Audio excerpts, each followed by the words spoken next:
Happy morning friends. எனக்கு எப்பயுமே காலையில் எழுந்திரிச்சினோ ஒரு 5லேருந்து 10 நிமிஷம் ஆச்சு மீ டைம்ன்ற ஒரு பேரில் அமைதியாக உக்காந்துடணும். ஸோ சுடு தண்ணி இருந்தாலும் சரி இல்லாட்டியும் சரி. ஆனால் அது எல்லா நாளுமே அமையுமான்னு கேட்டால் கண்டிப்பாக அமையாது. சில நாட்கள் அமையும், சில நாட்கள் அந்த டைமே எனக்கு கிடைக்காது.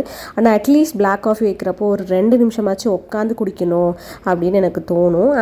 ஆனால் நம்ம வேலையெல்லாம் பார்த்துட்டு இருக்கப்போ பார்த்திங்கன்னா அந்த பிளாக் காஃபியும் ஆறிடும். ஸோ அந்த மாதிரி என்றைக்குனா ஒரு நாள் தான் இந்த மாதிரியான ஒரு விஷயம் அமையும்.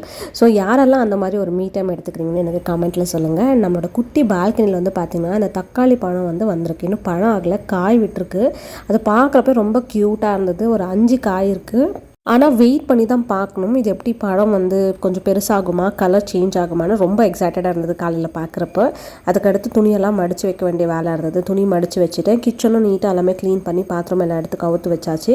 ஏன்னா வெளியே போகிற வேலை இருக்குது, அதனால் இதெல்லாமே கம்ப்ளீட்டாக முடிச்சிட்டேன். Bye bye, take care.